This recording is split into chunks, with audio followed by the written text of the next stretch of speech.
Who is Jesus? Welcome to this episode in the Finding Jesus series. And today we're going to be looking at who is Jesus, his life and his ministry.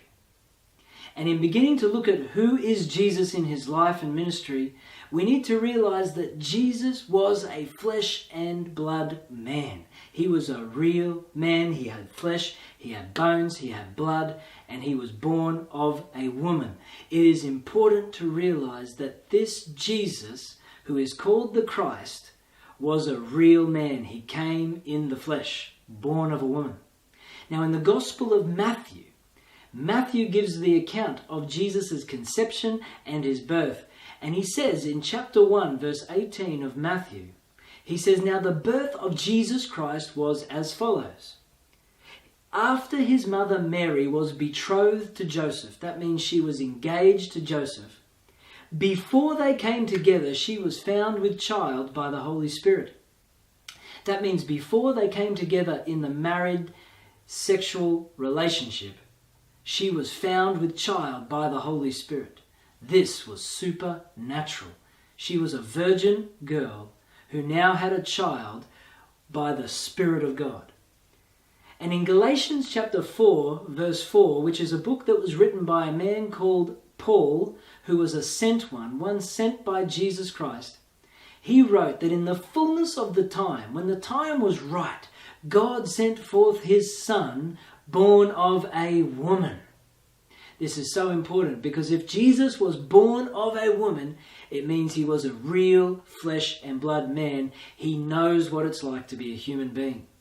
And this was in direct fulfillment of something God had spoken way back. When God created man and woman, Adam and Eve, they sinned and disobeyed God. But after they sinned, God made a proclamation, and he said the seed, which means the offspring or the descendant of the woman, would crush the head of the serpent, the devil. And so this was fulfilled by Jesus being born of a woman, and not just born of a woman, but conceived in the womb of a virgin woman.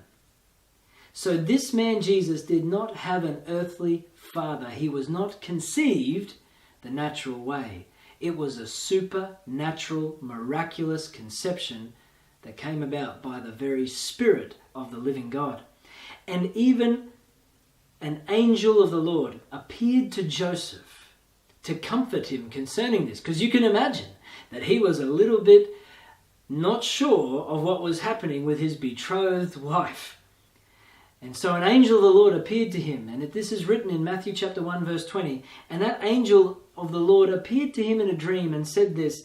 He said to him, "That which is conceived in her, Mary, is of the Holy Spirit." So that which is begotten in her is of the Spirit of God. Jesus is the Son of God. Why is Jesus called the Son of God?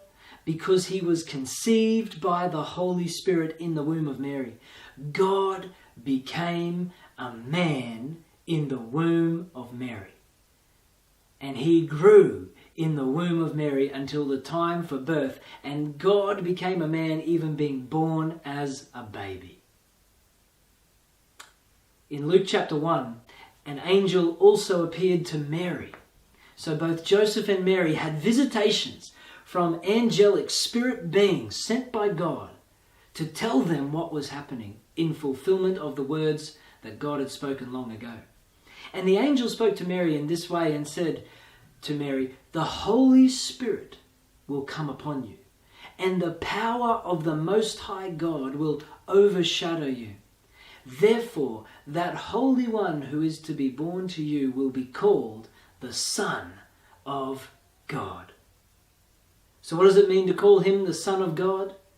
To call Jesus the Son of God means that God became a man. In the book of 1 Timothy, also written by the Apostle Paul, in 1 Timothy chapter 3 and verse 16, Paul writes about this awesome cosmic mystery. He says this.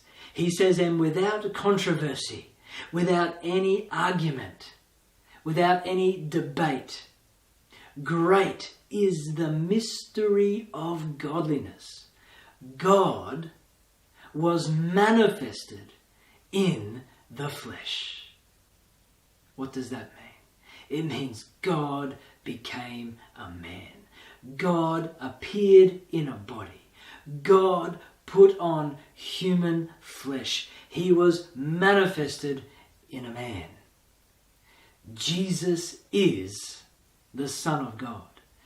That means Jesus is God in the flesh.